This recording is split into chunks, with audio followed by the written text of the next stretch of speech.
Assalamualaikum warahmatullahi wabarakatuh. Selamat pagi pemirsa. Semoga Anda hari ini dalam keadaan sehat walafiat dan tentu saja tetap istiqomah dalam keimanan dan ketakwaan. Amin ya robbal alamin. Pemirsa, saat ini saya sedang berada di ruangan seminar besar di lantai 2 di Pusdai Jawa Barat, tempat diadakannya kajian duha. Dan sekarang adalah hari Sabtu pukul 7 pagi. Pemateri dan jamaah belum hadir. Dan yang akan memberikan materi hari ini adalah Dr. Haji Engkos Kosasi LCMAG. Kita akan meliput kegiatan ini. Assalamualaikum warahmatullahi wabarakatuh. Alhamdulillahirabbil alamin. Wassalatu wassalamu ala asyrofil mursalin. Asyhadu an la ilaha illallah wa la syarika lah. Asyhadu anna Muhammadan abduhu wa rasuluh. Allahumma shalli ala Muhammad wa ala ali Muhammad. Wassalatu muslimin doa yang dimuliakan Allah. Insyaallah sebentar lagi kita akan mengikuti kajian doa yang alhamdulillah dengan izin Allah salah satu pengurus IKM kami, yaitu wakil dari IKM kami, dengan tema belajar iman madrasah dari madrasah. Untuk itu mari kita buka pengajian ini dengan dan kepada yang hormat kami persilakan Bapak Kosasi LCMAG untuk menyampaikan materi. Assalamualaikum warahmatullahi wabarakatuh.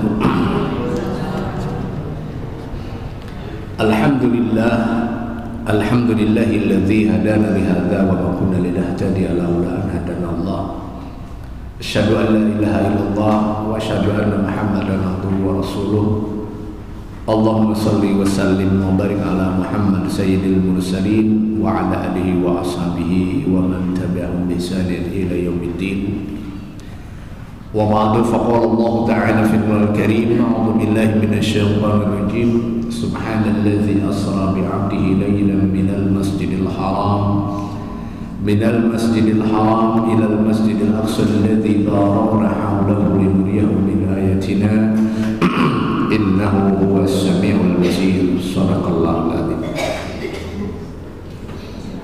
Bapak-bapak dan ibu-ibu jamaah kuliah duha rahimakumullah, tasyukur kita aturkan kepada Rabb yang Maha Ghafur, puja kepada Tuhan yang Maha Kuasa yang telah mencurahkan nikmat, hidayah dan inayat kepada kita sekalian, sehingga kita bisa menjalani dan menapaki majelis ilmu, majelis silaturahmi, majelis tafaqquh fiddin. Semoga yang hadir di sini diberi kesehatan semuanya ya, diberi kekuatan, diberi keselamatan, keafiatan di tengah pandemi yang masih terjadi pada saat ini. Sungguh saya diberi kesempatan yang indah dari panitia. Sebenarnya saya lagi weekend ya, lagi menempati villa terbaru gitu, tapi ada panggilan jihad dari Jenderal Amran ini, maka saya tinggalkan villa itu dan saya menemui sang jenderal ini. Jangan melihat fisiknya, Bu. Beliau adalah the real general. Beliau adalah orang yang menjadi fasilitator kebaikan selama ini.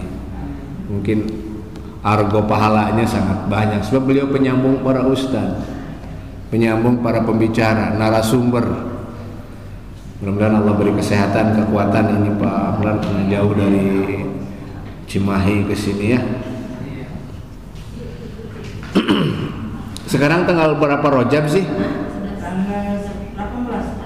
18 Rojab ya? 18 Rojab. Masih Rojab, aduh Aki ya. Masih Rojab, 18 Rojab. Kalau saya lihat tadi di tayangan Mekah, mungkin karena Mekah agak terlambat, masih 17 Rajab. Saya malam tadi dini hari, mungkin karena mereka masih di sana masih Isya ya. 17 atau 18 Rajab. Rajab ini bulan yang kaya dengan berbagai renungan, kaya dengan berbagai peristiwa yang pantas menjadi madrasah bagi kita sekalian. Kenapa jadi madrasah? Apa artinya madrasah? Apa artinya madrasah, ibu-ibu? Madrasah itu sekolah kan? Bisakah kita bersekolah dari peristiwa-peristiwa besar di bulan Rajab ini? Saya menyebutkan ada 3 peristiwa besar dalam sejarah umat Islam yang terjadi di bulan Rajab.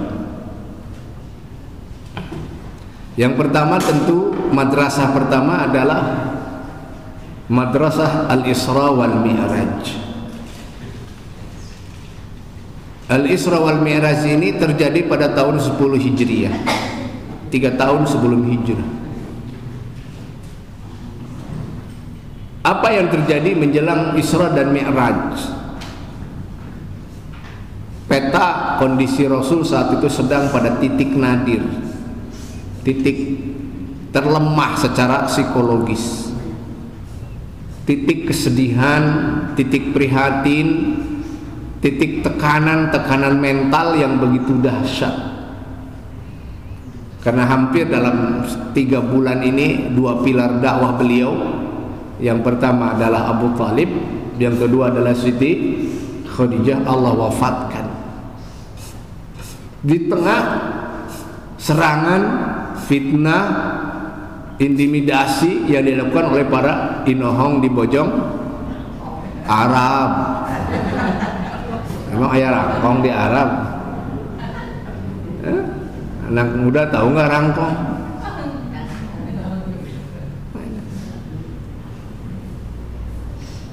Abu Jahal, Abu Sufyan, Abu Gosok ini lagi kencang-kencangnya itu menindas, menahan. Sebelumnya masih ada pertahanan. Siapa yang mengganggu fisik, mengganggu sang kemenakan, yaitu siapa? Dari Abu Talib, maka Abu Talib akan maju. Abu Talib karena bersumpah ketika mendengar keprihatinan calon sang kemenakan, dia bersumpah akan menjaganya. Begitu pula Siti Khadijah, wanita pertama yang menyatakan syahadatain di hadapan Rasulullah. Wanita mulia, wanita teladan, wanita uswah, yang rela dia menunggu pernikahan yang legendaris. Sampai 2 kali gagal dalam pernikahan, ternyata Allah siapkan untuk suami yang paling indah, paling agung dalam sejarahnya, yaitu akan nikah dengan Muhammad bin Abdullah sallallahu alaihi wasallam.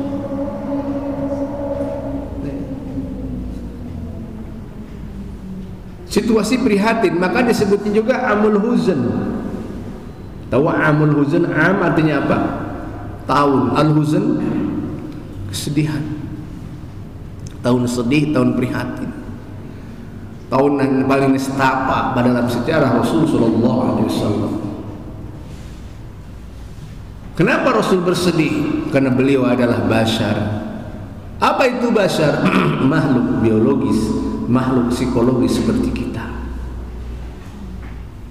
Bohong kalau Rasul tidak sedih, bohong kalau Rasul tidak menangis, bohong Rasul kalau tidak punya rasa seperti manusia umumnya, sama seperti kita. Bashar. Kira-kira suasana kebatinan ibu-ibu di majelis ini lagi apa? Suasana batinnya sekarang lagi enak atau agak enak ini? Jujur aja. Gimana suasana psikologis, suasana kebatinan lagi ceria atau agak semrawut kira-kira? Ini jenderal kita ini doakan lagi redup, lagi penuh kesedihan ini. Gimana? Ibu-ibu muda aman? Masa depan? Ibu-ibu tua aman? menatap yang akan terjadi. Ini para sanlot, santri kolot aman ini.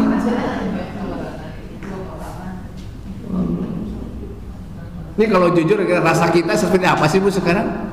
Rasa batin kita, rasa psikologis kita saat ini lagi apa ya kira-kira? Banyak tertekan. Disebut tenang ya enggak, disebut sedih ya pasti ya, gitu kan? Ya Allah, tatapan-tatapan. Terus saja pas saya masuk ini tatapan mata jamaah itu nanar ya. Lihat sih ke depan Bu, tapi pikiran kemana gitu.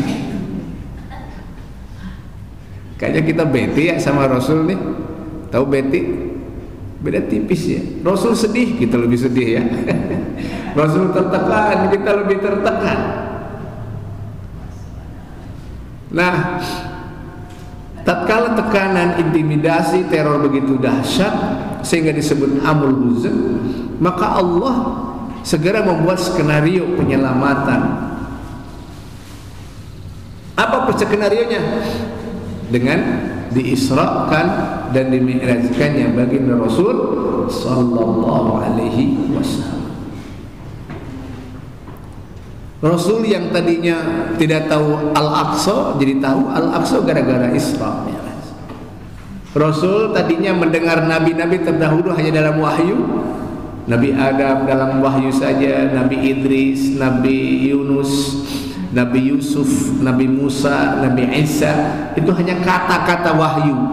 Dengan Isra dan Mi'raj beliau langsung liqa, bertemu langsung, bermuwajahah dengan orang-orang yang disebutkan.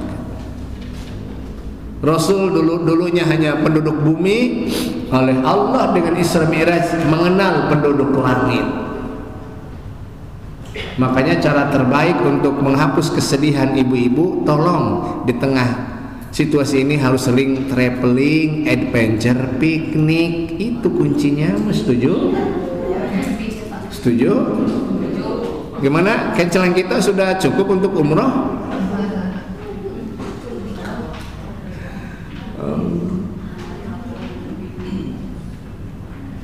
Pantesan dalam sejarah para ulama dulu tidak ada ulama kecuali mereka itu adalah pernah rihlah, wajib rihlah, bahkan tahu rihlah, mengembara, berpindah. Ya, Imam Bukhari menyusun kitabnya selama 17 tahun. Berarti 17 tahun itu beliau selalu dari Bukhara, Soviet, itu traveling ke berbagai kota negara. Dengan traveling itulah beliau mampu mengumpulkan hadis yang begitu banyak. Nah, dengan Isra dan Mi'raj pula tadi, Isra dan Mi'raj itu rihlah, sama-sama rihlah. Hanya kalau Isra itu rihlahnya rihlah ardiyah, kalau Isra itu rihlahnya rihlah horizontal. Start dari Masjidil Haram, finish di Masjidil Aqsa. Itu Isra. Perjalanan malam dari Masjidil Haram ke Masjidil Aqsa. Ibu jalan malam, itulah Isra. Tapi kalau ada anak muda tengah malam mendekati balong saya, kolam saya, itu bukan Isra tapi Sero. Tahu Sero?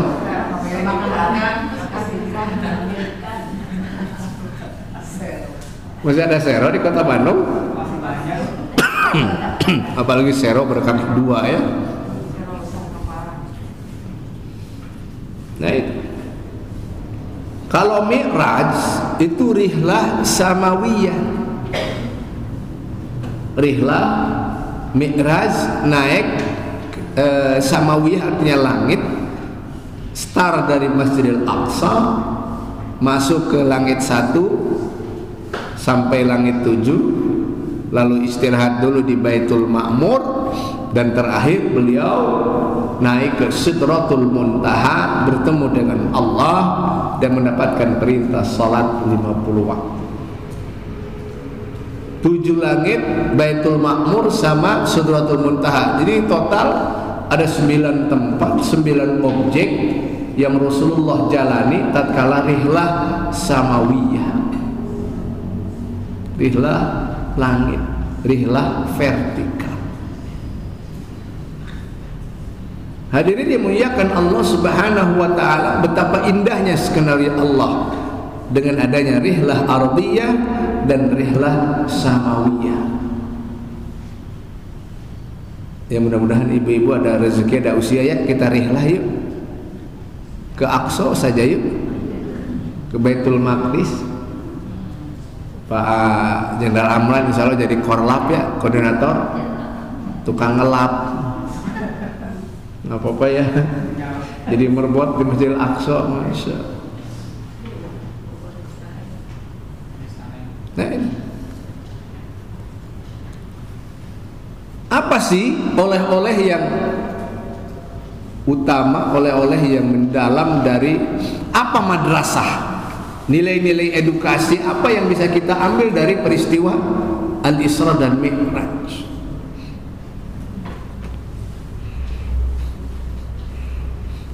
Pertama,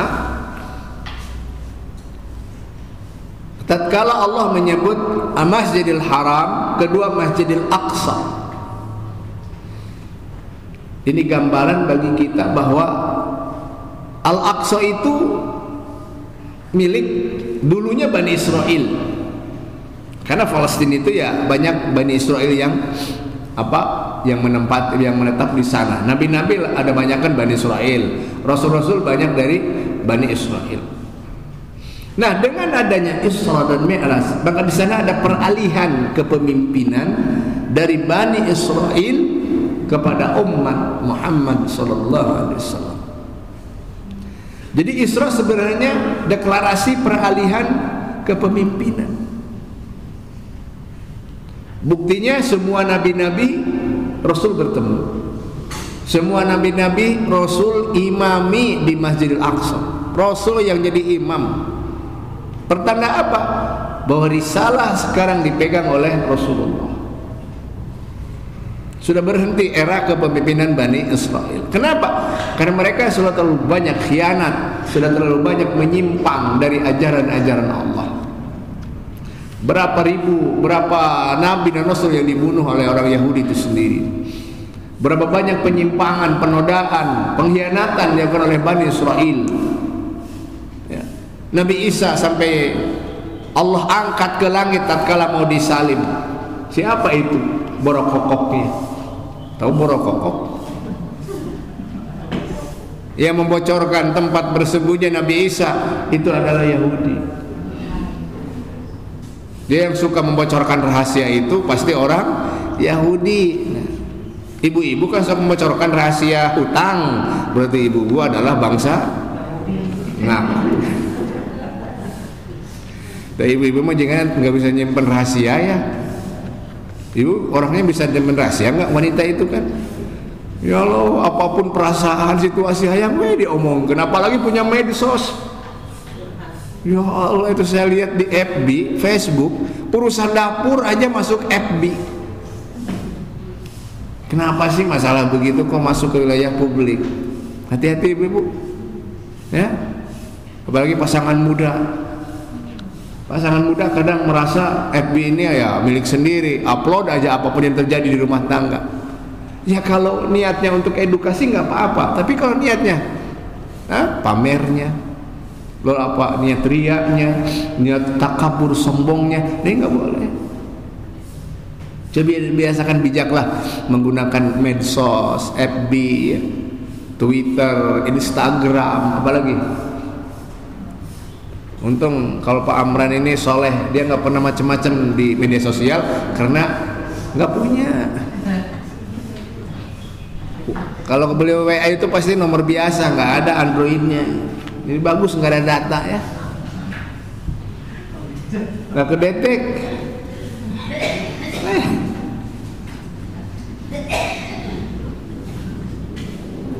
Tahwil al-imarah, peralihan kepemimpinan. tatkala Allah menyebut dalam Al-Quran terkait keistimewaan Bani Israel. Bani Israel itu banyak diistimewakan oleh Allah. Walaqad faddalna 'alal 'alamin wa qad faddalnahum 'alal 'alamin. Kami telah muliakan kalian, unggulkan kalian daripada sekalian alam. Ya. Tetapi ketika afdaliyah ini sudah Allah cabut dengan peristiwa Isra, berhenti, stop. Beralihlah kepada kepemimpinan umat Muhammad dengan firman-Nya apa? Kuntum khaira ummatin ukhrijat linnas ta'muruna bil ma'ruf wa tanhauna 'anil munkari wa tu'minuna billah. Kalian semua umat Muhammad menjadi khaira ummah, umat yang terbaik, umat berkualitas, umat yang unggul. Apa syaratnya? Ta'muruna bil ma'ruf, menyebarkan hal yang ma'ruf, wa tanhauna 'anil munkar, mencegah segala yang munkar, wa tu'minuna billah, lalu beriman kepada Allah.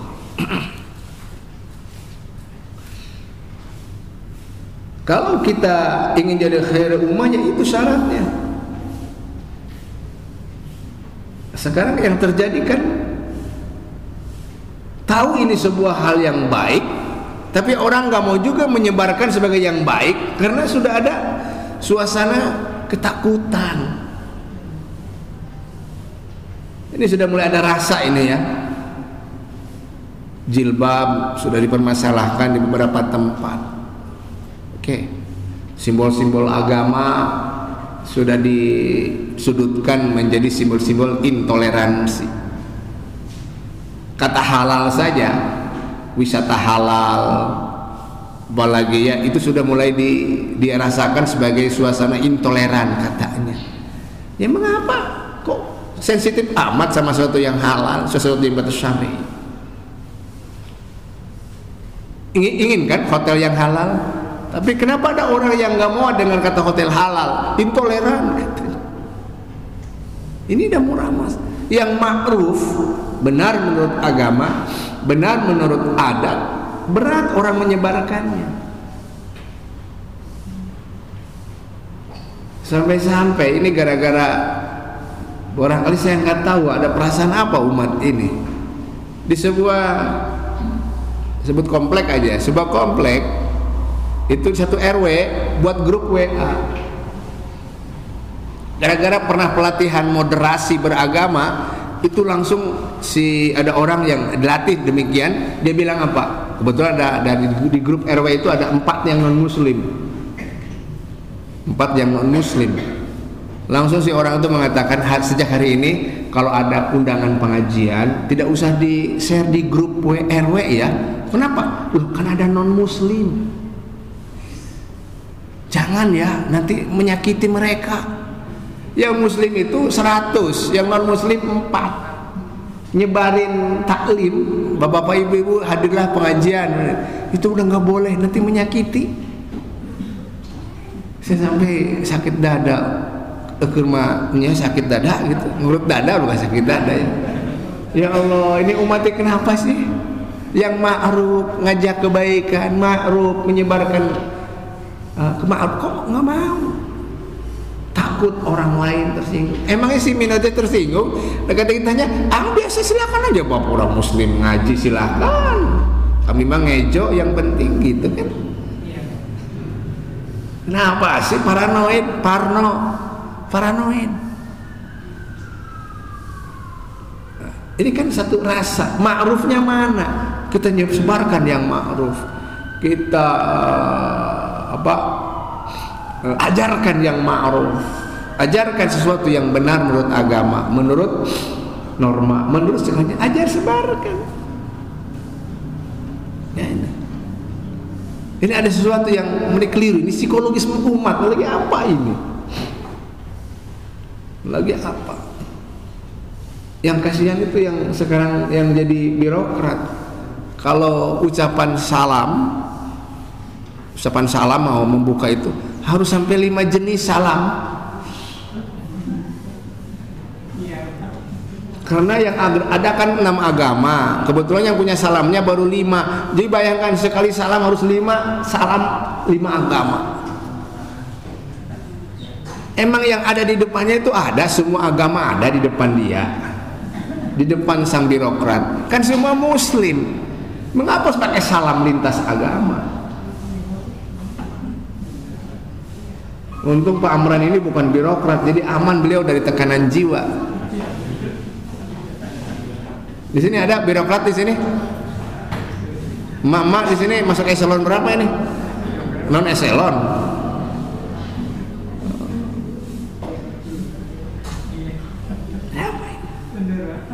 Ini kan ma'ruf. Kenapa sih berat menyebarkannya? Ini ma'ruf, benar. Kenapa berat menyebarkannya? Ada apa ini?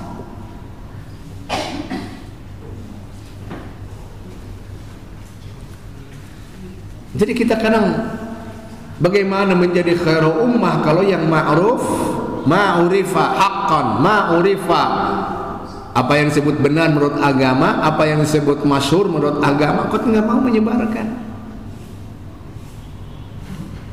Agama lain mah masih nyebarin agama mereka. Hari kita hati-hati nanti ini menyakiti mereka. Emang kita tidak tersakiti? Ya, gitu. Yang sedihnya lagi kadang ada dalil ini mana? Ada dalil jelas sahihnya, jelas benarnya. Itu kadang karena dalil ini maknanya katanya menyodok, menohok, menyinggung fenomena yang ada. Siapa yang nggak mau dibahas itu dalil? Ya kalau memang ini kebenaran yang ma'ruf, mengapa harus disembunyikan? Sebarkan aja. Nanti ada yang tersinggung. Kita bertanya, kenapa dia tersinggung? Kenapa dia malu membaca dalil itu? Kalau seorang dokter, dia tertib memberikan pola hidup yang sehat, makan begini, minum yang begini, apa nanti virus lalat marah sama si dokter? Wah, itu menyakiti kita itu. Kalau tidak kotor, bagaimana lalat bisa hidup? Tidak, karena lalat itu hidupnya dengan yang kotor-kotor. Ini dokter ini tidak manusiawi, ini rasialis ini. Kan tidak ya, dokter ya ma'ruf saja. Budaya sehat, protokol kesehatan. Masalah virus mikroba tersinggung, EGP. Emangnya gue pikirin. Kenapa sih harus mikirin virus, mikroba, penyakit? Loh, ini juga bagian dari preventif. Nah ini yang ma'rufnya mulai. Coba deh dari sekarang kita belajar berani menyebarkan yang ma'ruf, memasyarakatkan yang ma'ruf selama itu berdasar. Selama itu berdasar. Kecuali kalau belum ma'ruf. Wa tanhauna 'anil munkar, apalagi ini yang paling berat.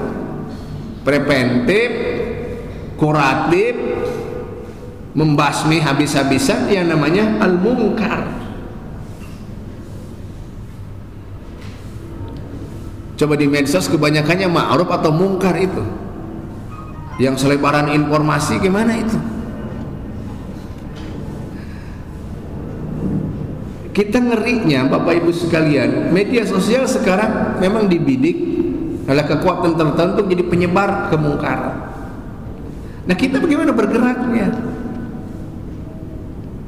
Nah, cara yang terbaik adalah saya katakan tadi, bisakah ibu jari kita ini adalah ya jihadnya medsos.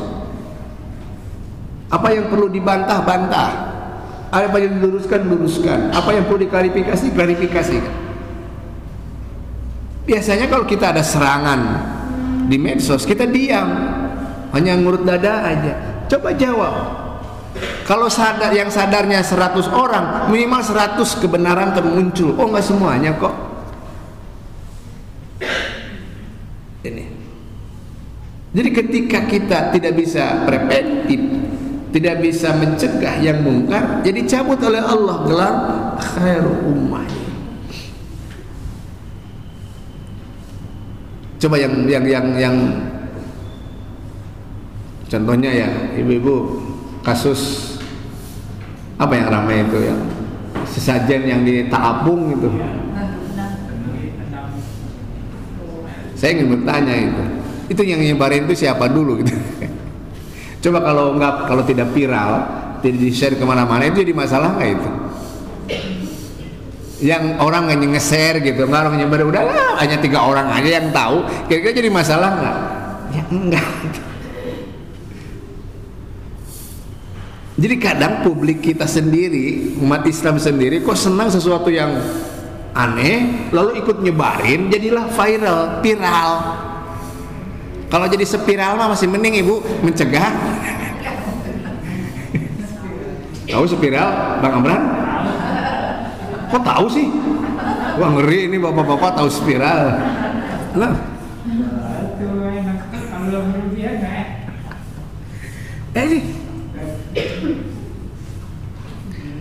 Jadi jangan gegeran umat teh. Kalau gegeran jadi viral, saya katakan yang salah itu yang nyebarin sebenarnya. Ketika diintegrasi kan itu sebenarnya anak alumni UIN. Kenapa anak itu? Ya saya akidah Pak. Orang lagi musibah kok masa orang musibah kan di Semeru. Kok tiba-tiba mau kenal itu ya saya pikiran saya talapun we. Ada niat nyebarin, enggak ada nyebarin itu usaha saya sendiri kok, kaki sendiri, untuk sendiri, enggak yang lain. Tapi yang salah menurut saya itu yang satu kali nyebarin terus di sebar. Jadi karena saya ingin edukasi ya, kalau ada sesuatu yang ma'ruf, itu ma'ruf sebenarnya kan, ya kalau benci dengan kemusyrikan mengapa harus dibenci? Ya benci. Tapi kita salah, kok ikut menyebarkan? Maksudnya stop sudah. Itu untuk internal sendiri. Paham maksudnya ibu-ibu ini kadang kita mencegah yang mungkar itu, hanya kan mungkar itu kan sesuatu yang bertentangan dengan agama. Coba membiarkan kemusyrikan, mungkar nggak itu? Ya mungkar. Jadi harusnya kita sadar betul kemungkaran ini harus kita lawan dengan cara kita, dengan cara bijak kita, cara cerdas kita, sehingga tidak berkembang kemungkaran itu. Ini contoh aja, contoh yang di Majalengka ya. Tahu yang azan hayya alal jihad itu, masih ingat nggak? Azan hayya alal jihad, azan sholat diganti hayya alal sholah jadi hayya alal jihad. Udah tahu ceritanya? Nggak tahu ya?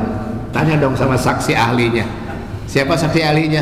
Engkos Kosasi, ini saksi ahli kasus itu. Saya dipanggil Kejaksaan Sumedang, Majalengka sebagai ulama, tokoh agama, bicara tentang gimana Pak Kiai adzan hayya alal jihad. Saya jawab, adzan hayya alal jihad itu batal secara fikih. Karena kan namanya adzan hanyalah untuk sholat. Redaksi yang mereka buat juga kan itu redaksi sholat Pak. Allahu Akbar, syahadat, lalu ya syahadatain, lalu hayyalah sholah dijadi hayyalah jihad. Saya bilang ini batal demi fikih. Batal demi fikih. Kalau mau adzan hayyalah jihad, kalau niatnya adzan al jihad, jangan begitu. Inilah nggak ngerti fikih, saya bilang. Jadi gimana Pak Kiai? Kalau mau, saya bilang, tengoklah di negara Arab tahun 2005 itu di Baghdad keluar tuh adzan jihad. Adzan jihad itu apa Bu? Ketika ada tiba-tiba kampung kita diserang oleh musuh, karena ini harus ada perlawanan kan, maka ada yang lari ke masjid, langsung takbir 4 kali. Allahu Akbar, Allahu Akbar, Allahu Akbar, Allahu Akbar, langsung hayya alal jihad, hayya alal jihad. Tutup lagi dengan takbir. Real diserang lalu ada pengkondisian. Enggak usah pakai adzan di kayak adzan mau sholat. Di Yaman sama sore hari diserang oleh roket, panikan desa itu. Ada yang lari ke masjid, kumandangkan hayya alal jihad. Ada apa? Real terserang, terdesak, maka ayo kita melawan. Saya tanya, di Majalengka kemarin ada yang nyerang kampung itu? Nggak ada aja. Yang ngopi-ngopi, yang lagi nonton TV-TV di kampung itu, nah naon celengkeung aya jihad atuh. Saya katakan ini batal demi fikih. Batal demi fikih. Jadi gimana untuk undang-undang Pak Kiai? Mangga eta mah terserah hukum yang berlaku. Kalau saya sebagai agamawan mengatakan itu batal demi fikih. Saya ngobrol dengan tim jaksanya, ya Pak Ustadz, saya juga muslim Pak Ustadz. Bagus deh Pak Jaksa. Saya nggak tega ini menghukum orang ini gara-gara ini katanya. Emang berapa tahun sih kalaupun diketok palu penistaan agama? Ya antara 2 tahun sampai 5 tahun katanya Pak Kiai. Tapi saya nggak tega, saya memponis atas nama agama. Karena orang yang sudah minta maaf, saya nggak tahu, saya nggak ngerti ada jihad. Oh saya bilang, ya jangan ngerti. Tapi saya ditekan nih, saya juga ditekan oleh dari pusat, pokoknya harus tuntas. Akhirnya ada celah. Apa celahnya Pak? Apa celahnya? Penyebaran video. Kalau penyebaran video hukumannya rendah. Tahu penyebaran video? Jadi kan ceritanya Pak, pelaku itu 7 orang. Tetapi karena penyebaran video hanya 2 orang terlibat. Pertama yang memvideo, yang kedua yang nyuruh nyebarin di grup, nyebarin ya. Jadi yang dari 7 2 apa yang diproses, yang lain mah udah nggak diproses, tinggal 2. Nah yang nyuruh itu yang diperiksa, yang diproses. Jadi ini masalahnya ITE, undang-undang ITE. Jadinya batin ke jaksa kita juga. Ya ada atuh dia muslim, dia maaf ya bodoh, mungkin usulan fikih, terus seperti kata pergi. Iya kata saya Pak Jose. Jadi mah hampuraeun. Ya, hampuraeun. Jadi kesimpulannya kadang janganlah sesuatu yang nanti justru merugikan umat disebar ya. Ibu-ibunya jangan mentang-mentang banyak kuotanya. Ada berita ini share, ada video ini ikut sebar. Jadi spiral atau viral. Nah ini satu contoh. Yang kedua, entah yang berapa ini, tentang apa yang diambil dari Isra dan Mi'raj madrasahnya. Yang kedua adalah selain peralihan kepemimpinan. Kenapa sih Nabi Musa sampai ngawal Rasul untuk minta diskon ya, dari 50 jadi 45 terus? Kenapa? Ternyata Nabi Musa berkilah, wallahi demi Allah umatmu gak akan sanggup seperti umatku yang sholatnya lebih daripada yang sekarang. Minta diskon. Ini ulama menyebarkan bahwa ternyata kita harus banyak bercermin dengan umat belajar dari umat terdahulu, belajar di pengalaman bangsa lalu. Bani Israel yang kuat fisiknya ternyata membangkang, diberi kewajiban yang banyak seperti itu. Apalagi umat Muhammad, umat akhir zaman. Nah ini kan gambaran bagi kita, tengok sejarah, bercermin sejarah, ya. Ketika kita bukalah bagaimana sih sejarah masa lalu, kaum Ad, kaum Samud, ya, kaum Nabi Lut, itu kan fakta, episode manusia dengan sejarah kelamnya. Mengapa kita tidak bercermin, tidak belajar dari sejarah mereka? Kaum Ad, kaum Samud, Allah beri keunggulan teknologi, keunggulan ya barangkali yang kemewahan dunia, tapi ujungnya mereka ingkar dengan Allah. Kaum Nabi Lut yaitu dengan homoseksual dan lesbian. Kalau Allah hancurkan mereka, Allah musnahkan mereka karena pembangkangannya, karena penyimpangannya, ya mengapa kita tidak istifadah? Alias apa? bercermin, mencari nilai, mencari inspirasi dan konsepsi lah.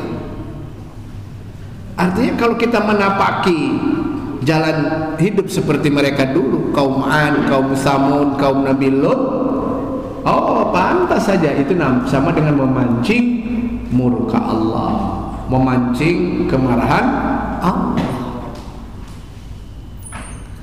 Jangan suka mancing-mancing kemarahan Allah. Kezaliman, kebohongan, kalau sudah jadi tradisi itu memancing murka Allah. Pemimpin dengan kapasitas apapun, dengan otoritas yang besar, dia berbuat zalim, berbuat dusta, memancing. Kenapa? Korbannya adalah orang banyak. Orang banyak itu punya rasa, punya hati, dan doa orang yang terzalimi tidak ada hijab antara dia dengan Allah. Kalau sadar betul dengan konsepsi ini, orang nggak akan mau mengulangi seperti itu. Rakyat mungkin bisa dibodohin, siapapun bisa dikendalikan. Yaitu kalau tidak punya tauhid. Kata guru saya, ibu tahu nggak Fir'aun itu fisik Fir'aun ya?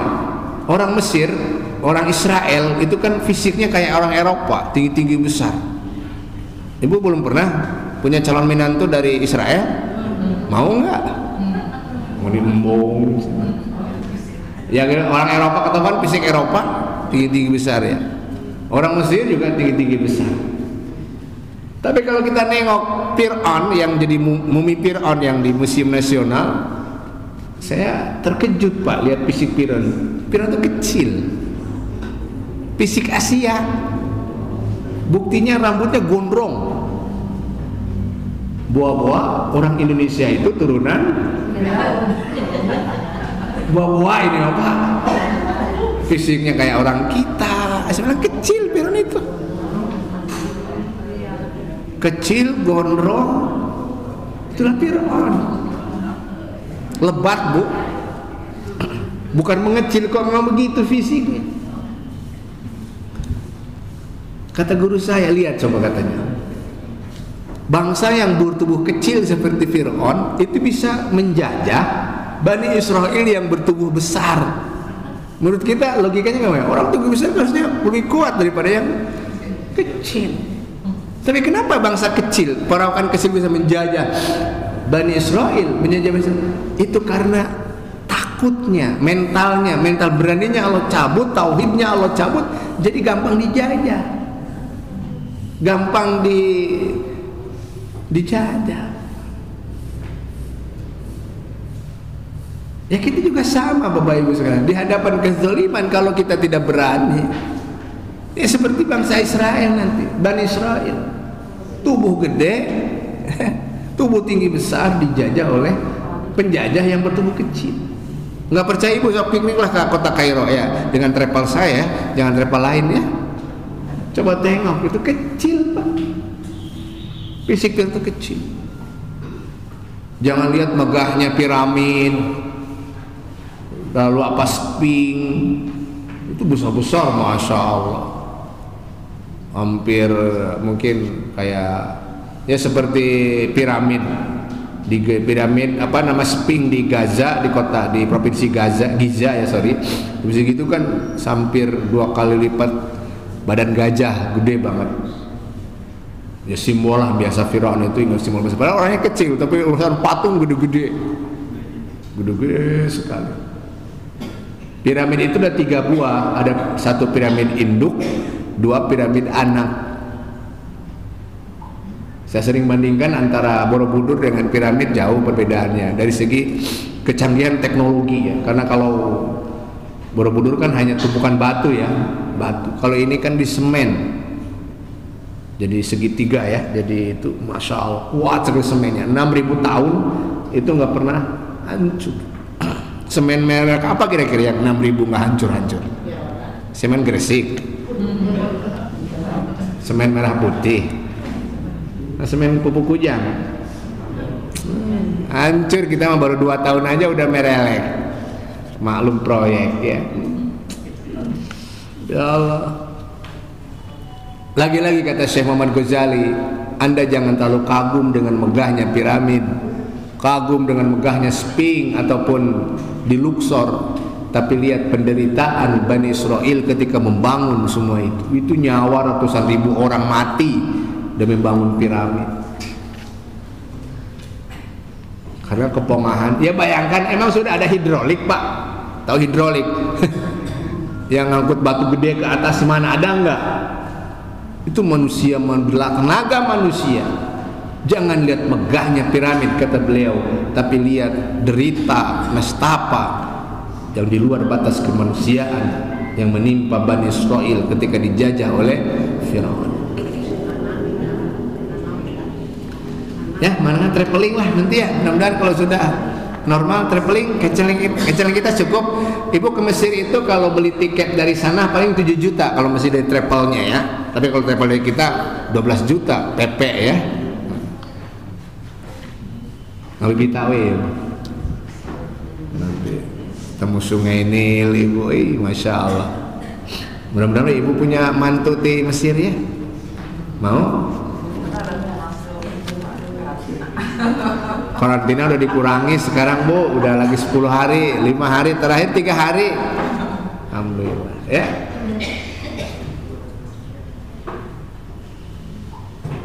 Belum lagi sholat 5 waktu yang Allah turunkan kepada umat Islam.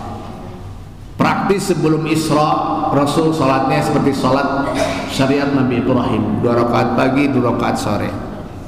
Tapi dengan Isra Mi'raj lengkaplah. Rasul punya sholat gaya sendiri, gaya syariatnya 5 kali sehari semalam. Itu peristiwa besar dari apa? Isra dan Mi'raj. Sekarang peristiwa kedua apa? Perang Tabuk. Perang Tabuk. Kenapa disebut perang Tabuk? Karena kejadiannya di Tabuk. Jadi nama perang itu disesuaikan dengan nama tempat. Kenapa disebut perang Badar? Tempatnya Badar.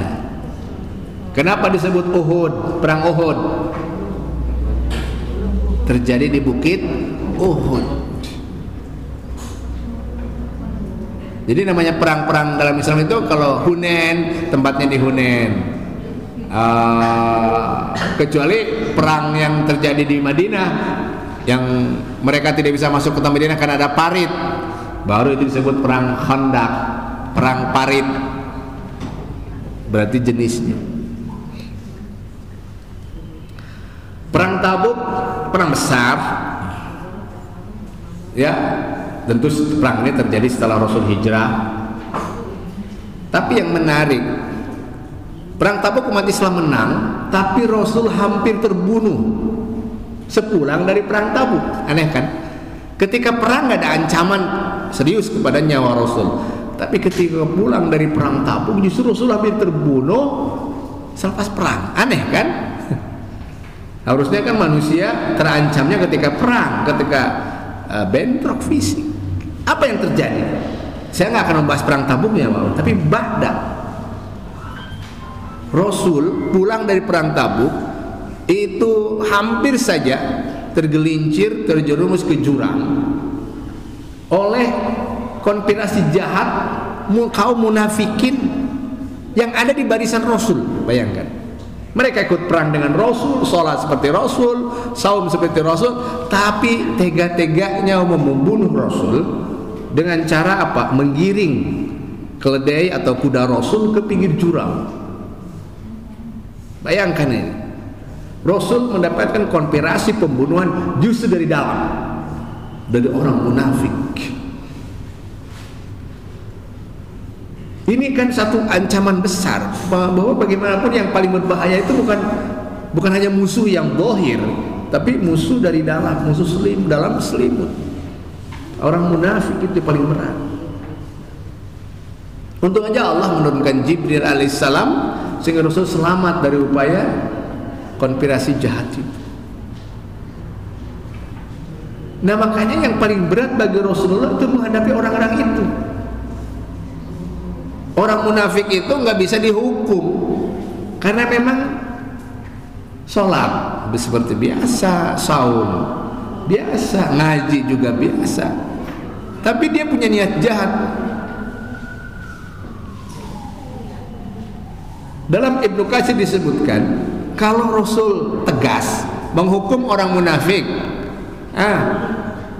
tinggal tenas, pasti akan fitnah kepada Rasul. Wih, Muhammad tega-tega bener ya, umat sendiri, jamaah sendiri kok dihukum.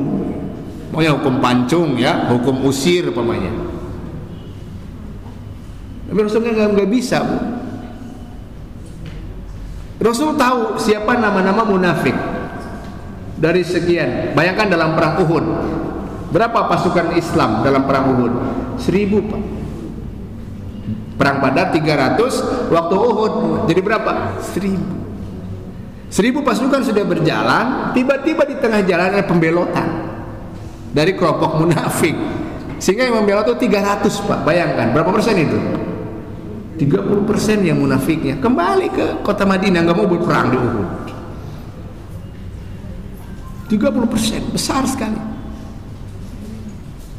Nah, ini gambaran bagi kita ketika Rasul tegas memberi hukuman fisik kepada munafik dari sahabatnya sendiri, maka nanti akan kontraproduktif dengan dakwah Rasul. Oh, Muhammad tega-teganya sama umat sendiri, kok begitu?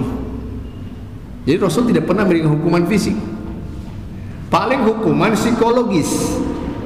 Kalau Rasul tahu dia itu munafik, maka Rasul tidak mau menyolatkan langsung oleh beliau, tetapi diwakilkan ke yang lain. Nah ini jadi hukum bahwa kalau ada orang munafik, nyata munafiknya madarat bagi umat, boleh tokoh atau ya tokoh tertentu nggak usah menyolati, mengimaminya, tapi biarkan ke yang lain, tetap diurus, tapi jangan oleh tokoh kunci. Sahabat yang dibisiki nama munafik itu adalah Hudzaifah al-Yamani. Dia dibisiki oleh Rasul, inilah daftar nama-nama munafik. Yang dia nggak mau menyebarkan ke publik, apalagi ke Facebook, nama-nama munafik. Satu, kacau itu. Untung belum ada Facebook zaman itu ya. Rasul Hudzaifah tidak mau. Bagaimana cara tahu munafik tidak hanya si mayit? Ya nanya aja ke Hudzaifah. Ketika Rasul sudah wafat, Abu Bakar naik jadi khalifah, kalau ada yang meninggal dia akan sowan dulu ke Hudzaifah. Gimana? Antum mau nyolatin orang ini? Oh maaf ya, saya enggak. Kalau saya enggak, itu munafik. Abu Bakar nggak mau nyolatin, tapi diwakilkan yang lain. Jadi ini hati-hati juga dengan fatwa saya. Ini bukan apa-apa, saya hanya kebenaran agama aja. Tetap orang munafik, kalaupun kita tahu ini munafik, dia munafik usah tahu nih. Darmaji, Dahar 5, aku hiji, ya. Apalagi? Kalau lagi, ya kadang jadi tukang provokator, kejelekan. Dia tahu, di sini ini ngaji tapi ini mulutnya ya Allah, gibah kemana-mana. Munafik enggak? Munafik. Tetap wakili orang tertentu, mengurus dia, tapi jangan tokoh kunci, jangan carilah alasan. Oh maaf ya, ustadznya lagi ke London ya, jadi nggak bisa nyolatin si ibu itu. Gitu atau ibu cuma, Ustadz, oh maaf saya mau take off ya. Kemana? Ke Nagreg. Suka di luar negeri. Makanya Umar pun jadi khalifah, kalau ada yang meninggal nanya dulu ke Hudzaifah, Anda mau nyolatin nggak? Saya siap nyolatin. Oh berarti aman. Masya Allah. Jadi perang Tabuk menyisakan pelajaran, hati-hati dengan ancaman internal umat Islam. Oke, peristiwa yang terakhir adalah apa? Ini bukan zaman Rasul, tapi zaman Saladin, Salahuddin al-Ayyubi. Apa itu? Tahrir al-Aqsa, pembebasan Baitul Maqdis, Masjid al-Aqsa dari tentara Bizantium Konstantinopel. Hati-hati, kita sering bulan Rajab, suka Rajaban, festival Rajaban, ternyata kita harus diingatkan ada peristiwa besar Baitul Maqdis, Al-Aqsa pernah secara legendaris, secara cerdas dibebaskan oleh Jenderal Salahuddin al-Ayyubi. dari Bani Ayyub. Sebenarnya Bani Ayyub itu di daerah Suria ya Ibu, Suria Baghdad yang sering terkenal Al-Ayyubi. Kalau pernah dengar suku Kurdi itu udah ada Ayyubi, itu kabilah dari dulu. Sayang sekarang ada masalah ya. Suku Kurdi itu dimusuhi oleh Turki, dimusuhi oleh Irak juga. Ya, tapi tak mengapalah itu ijtihadnya. Hanya masalahnya apa? Baitul Maqdis dulu kita punya hutang dengan Salahuddin Al-Ayyubi, bebaskan Baitul Maqdis. Hanya 2 kali umat Islam bisa benar-benar membebaskannya. Pertama adalah pada masa Umar bin Khattab 917 Hijriah, dan pada masa siapa? Jenderal Salahuddin Al-Ayyubi sekitar tahun 1400. Bagaimana dengan kita? Rajaban di mana-mana, festival Mi'raj Islamnya di mana-mana, tapi apa dampaknya? Ini harus ada jadi penyadaran kolektif bahwa kita punya hutang dengan Baitul Maqdis. Ingat, Baitul Maqdis, Al-Aqsa bukan masalah orang Palestina, ini masalah umat Islam. Jangan dilokalisir, itu mah masalah internal bangsa Palestina. Tidak, ini masalah umat Islam. Hati-hati. Seorang aktivis dari Palestina, dari Gaza, pernah ke Bandung. Dia jadi pembicara di Hotel Hauman Savoy, di Hotel Savoy ya. Saya terenyuh dengan perkataan dia. Saya orang Gaza, Palestina. Begitu mudahnya saya dari Gaza ke Bandung itu puluhan ribu kilometer. Tapi saya bisa, walaupun puluhan ribu kilometer, saya datang ke Bandung aman, selamat. Giliran saya, rumah saya ke Baitul Maqdis hanya 20 km. Tapi sudah puluhan tahun saya tidak pernah bisa berkunjung ke Baitul Maqdis, ke Al-Aqsa. Sedih kan? Ini satu kenyataan bahwa memang kita lagi punya hutang. Sadarkan ini hutang umat. Untuk ibu-ibu dikirim nanti jadi ke Baitul Maqdis, siap Bu? Teman-teman, alhamdulillah sih kalau untuk sholat 5 waktu umat Islam sih yang berkuasa. Tetapi di luar itu tidak punya kekuasaan. Lagi sholat diganggu orang Yahudi, lagi sholat diserbu oleh orang Yahudi, lagi sholat dibandai orang Yahudi. Ini repotnya. Makanya di sana itu kalau mau sholat Jumat ya harus siap dengan nyawa. Pulang mungkin tinggal nama jadi syahid, bentrokan, berkelahi dengan tentara, atau bertemu dengan teroris Yahudi. Tahu kan peristiwa Jumat berdarah tahun 94 terjadi Pak. Lagi sholat Jumat rakaat kedua, datang teroris Yahudi bawa senapan angin Pak Bu. Orang lagi sujud di bandai ya. Allah. Setelah pembayaran terjadi, nah ada sap yang tidak tertembak langsung menyerbu, menangkap, pukulin, eksekusi bersama aja. Yang syahid seketika hampir 35, yang kalau diberondong, yang luka itu 500. Itu teror itu lagi Jumat. Nah ini kan kenyataan pahit. Akankah kita hanya nonton? Minimal tadi jihad medsos, jihad ekonomi, jihad diplomasi. Saya kira ini penting ya. Kata ibu, udahlah Ustaz, saya minta izinnya, saya mau santet tuh orang Yahudi ya. Saya santet tuh Perdana Menteri Israel. Saya katakan Bu, sehebat-hebatnya ibu tukang santet, karena kita beda zona, belum ada roaming internasional, nggak bisa Bu. Hidung pesek nyantet yang mancung, karena beda zona, beda klaster.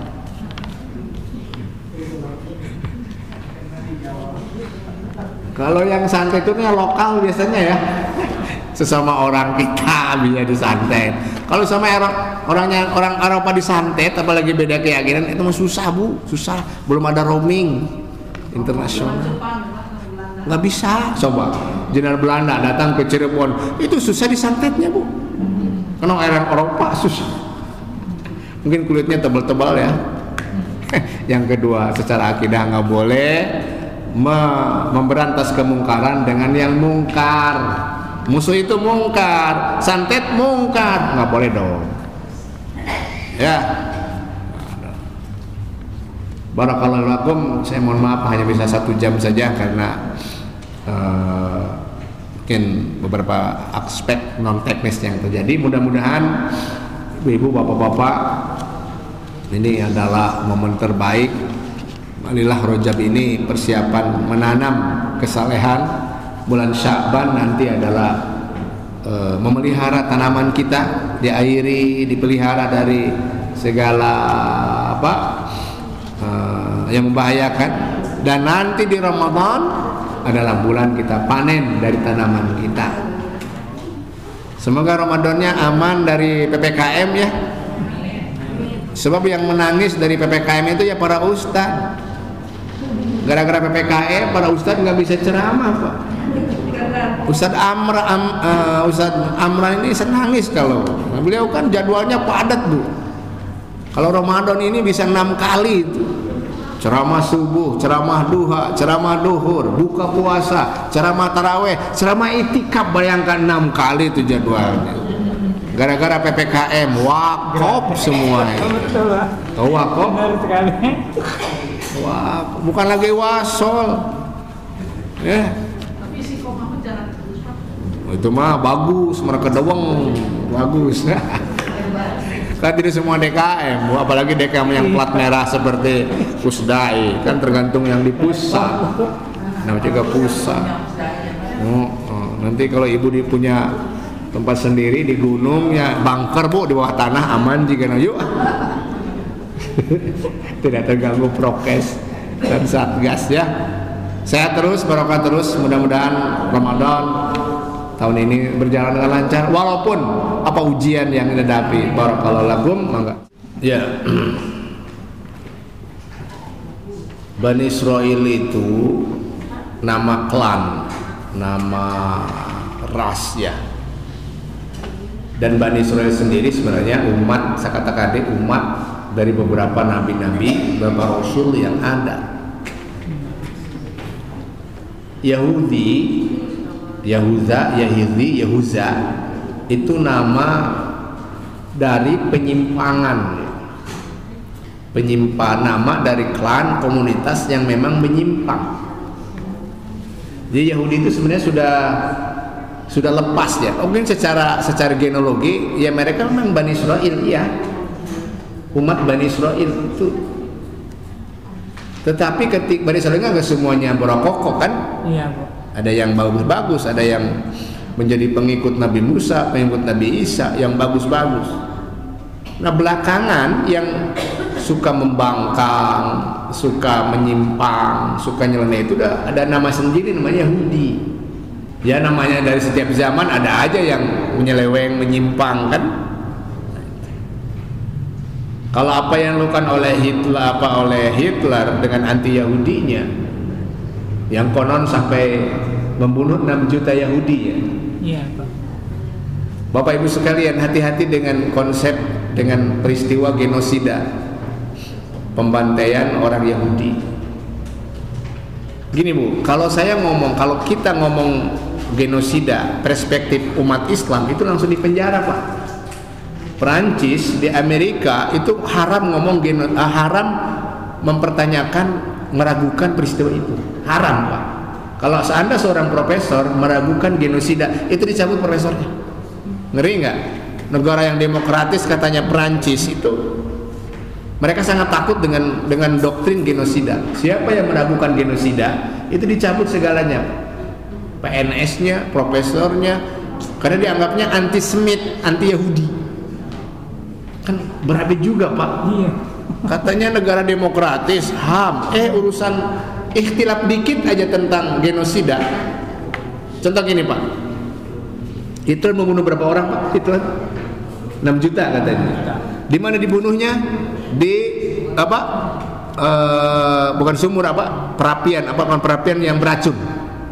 Apa namanya? Tungku yang tungku masukkan sana racun. Pertanyaannya katanya, ini kata Profesor Wolfman yang sampai dicabut.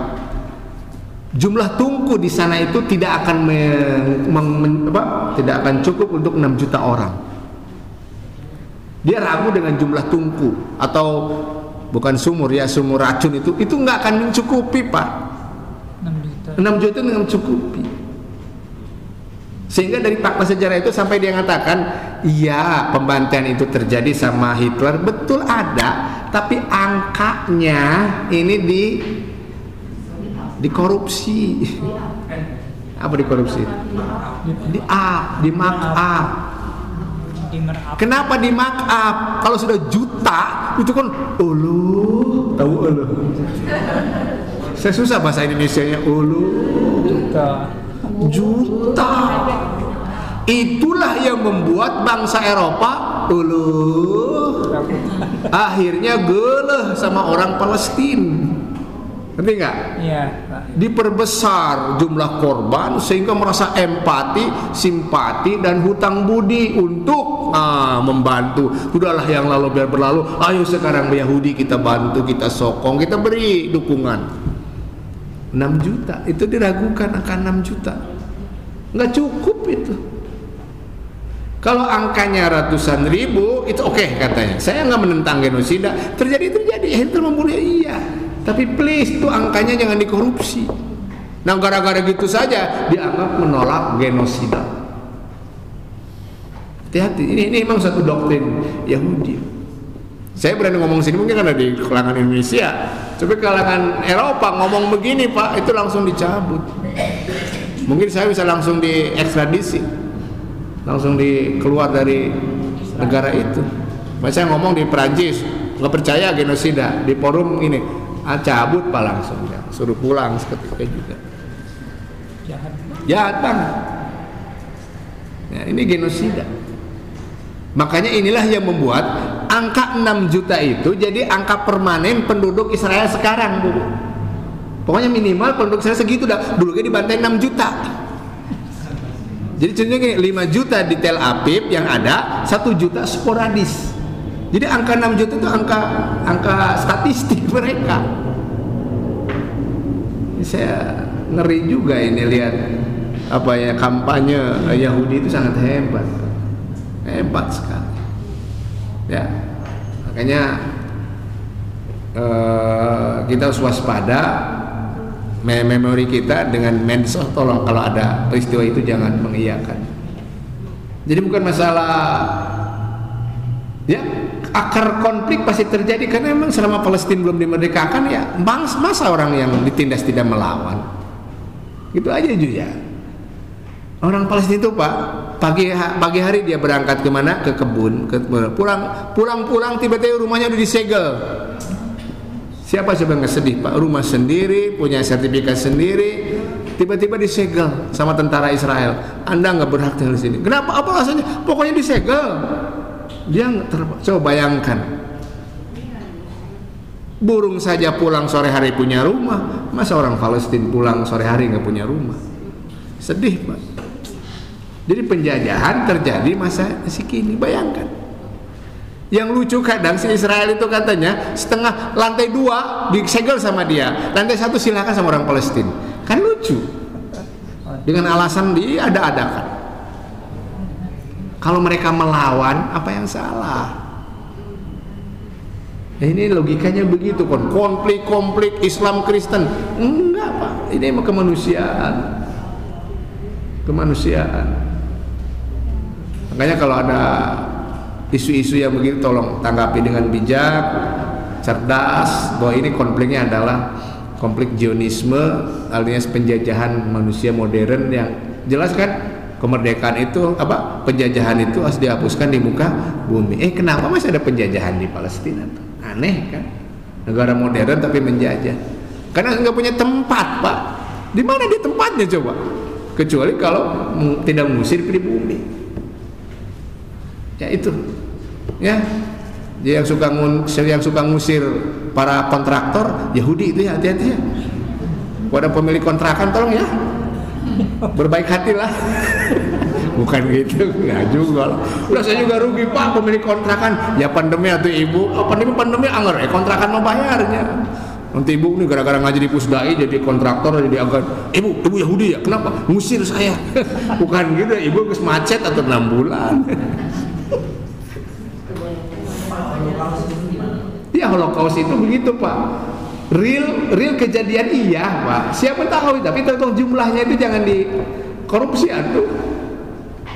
Jangan dikorupsi, itu yang buat kata 6 juta itu yang Holocaust itu, pembantaian itu. Makanya Jerman kurang suka, Pak. Ya Jerman itu kan pusatnya dulu kan ada Nazi lah. Orang Jerman itu merasa paling punya dosa warisan itu ya dari sana gara-gara Eropa. Sehingga di Eropa itu ada undang-undang tidak boleh antisemit, anti Yahudi.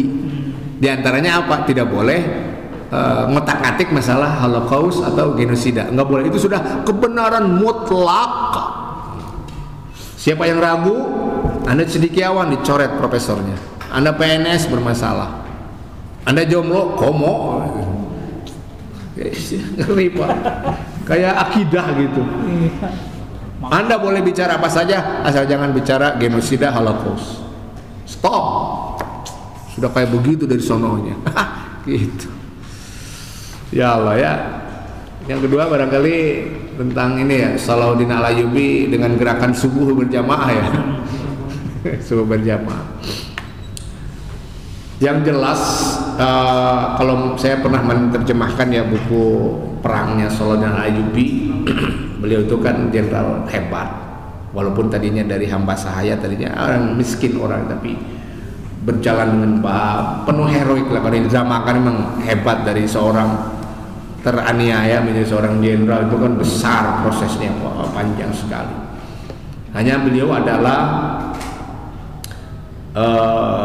memang pengalamannya di birokrat mungkin. Dia kan menjadi gubernur Mesir. Dari gubernur Mesirnya tahu bagaimana mengelola pasukan. Maka ketika jadi jenderal itu kan sudah punya modal. Satu. Yang kedua, memang betul ya akidah Asy'ariyah. Apa akidah Asy'ariyah kan disebutkan? Akidah Asy'ariyah itu kan akidah moderat Pak. Ibu datang ke sini takdir Allah atau usaha sendiri? Ibu tidak datang ke sini karena takdir Allah juga kan? Itu syariah Bu. Coba. Saya datang karena takdir Allah Pak. Saya bilang sama, saya juga Bu. Saya tidak datang karena malas, itu juga takdir Allah. Langsung ibu cabok si ibu itu. Kenapa cabok? Menyabok saya. Saya apa salah? Ini takdir Allah Bu. Mau gitu nggak? Tiba-tiba kok saya ditakdirkan untuk nyabok ibu. Bahaya nggak begitu? Kenapa ibu hadir di sini? Oh karena usaha saya Pak Ustad. Pakai doa? Enggak, pokoknya saya Tuhan tidak berpartisipasi dalam kehadiran saya. Emang usaha saya bangun tidur, sarapan, naik angkot, itulah saya. Jadi mana yang benar kira-kira?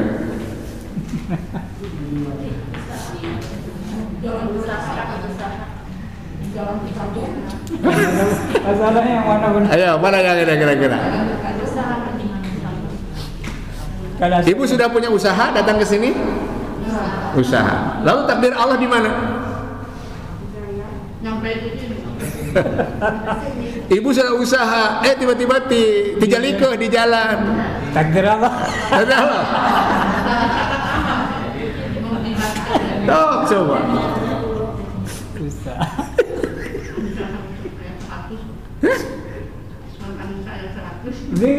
Bingung. Jadi kita ini jangan-jangan kata dalang, bener ya? Kita hidup dharma wawayangan, digerakkan oleh dalang. Itu yang begitu. Saya ngaji karena dalang. Saya tidak ngaji karena dalang itu. Kenapa ibu nggak sholat? Ini sudah takdir Gusti. Cabok kan gitu. Kenapa korupsi? Sudah takdir Allah, saya korupsi. Gitu. Hati-hati, itu namanya Jabariyah, fatalistik. Saya baik karena Tuhan, saya jelek karena Tuhan. Jadi Tuhanlah yang menggerakkan. Sebaliknya ada yang namanya free will. Saya baik karena Tuhan tidak berpartisipasi. Saya jelek ya karena saya. Tuhan tidak ikut main-main. Asy'ariyah itu tengah-tengah menjembatani antara dua borokokok ini yang ekstrim ya. Baik karena saya, baik jeleknya karena Tuhan, baik jeleknya karena saya. Gimana jalan tengahnya ini? Jalan tengahnya adalah, ini kudu ngaji lagi nih, kuliah duha ini panjang nih ceritanya ya, ini apalagi mahasiswi tingkat akhir harus serius ini. Biar tahu sir, jangan nomor tahu. Udah ini kalau dalam film menawan ekstra saunawenya, ekstra sauna begini. Biar tahu ini. Takdir Allah ada namanya kasab. Takdir muqaddar itu ketentuan ilahi. Sebelum ada takdir ada namanya kasab, kasabi. Apa itu kasab? Upaya manusia dari dua pihak ini, apa yang terbaik, apa yang paling maksimal, nanti melahirkan takdir. Coba, kalau kita kasabnya bagus, bangun tidur, sarapan, jalan, hati-hati di jalan, tidak tertabrak, tidak dijalike, takdir melahirkan apa? Oh bisa hadir di sini. Ngalamun saeutik di pinggir jalan, ketabrak angkot, nggak jadi ke sini kan? Ibu masuk rumah sakit. Pak, saya udah jalan hati-hati, tapi kenapa bisa ketabrak? Saya nggak bisa masuk ke sini. Itu adalah memang kasab kita dipengaruhi oleh unsur eksternal. Sudah mah baik-baik, anggar ada orang merokok, jeger kita celaka di jalan. Tapi ingat, apapun yang terjadi bagi umat Islam nilai plus. Sabar dengan ada ujian, syukur kalau ada anugerah. Ibu gara-gara nggak jadi kesini, bebesanan di rumah sakit dengan yang nabrak, kan bagus. Siapa tahu kan ada nggak ya? Ada keterkejutan hidup ini Pak. Iya. Kita kecewa, lain kecewa awas. Kecewa, tapi ternyata di balik kecewaan ada hikmah. Ibu tahu nggak? Orang yang telat, macet sehingga nggak bisa terbang pada waktunya. Dia macet di Bekasi, Bu. Nangis kan dia, oh ya Allah, pesawat udah terbang. Baru 2 jam ada berita pesawat itu jatuh. Apa yang kata yang macet? Untung saya macet. Kalau nggak ikut mati. Jadi nggak ada yang jelek bagi seorang mukmin. Ibu niatnya baiknya sudah bagus, datang ke sini di tengah jalan ada musibah, pahala ibu sudah nyampe, Bu. Niatnya aja udah nyampe kepada kebaikan. Niat terus, Bu. Niat kapus dahi, niat kapus dahi. Jika karena daharnya, niat dahar, bari teu dahar, wareg teu. Ya kitu atuh sarua kapus dahi ge. Iling.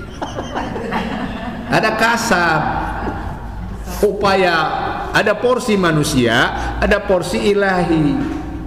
Nah ketika takdir menyatakan ya atau tidak tergantung kasab dan tiada hikmah di balik kasab itu. Takdirnya jelek, ternyata masih ada kebaikan bagi seorang hamba. Itu kan? Makanya kita nggak boleh meratapi apa yang telah terjadi. Ya Allah, kenapa sih saya ahli duha kok diberi begini ujian teh? Ada yang suka protes.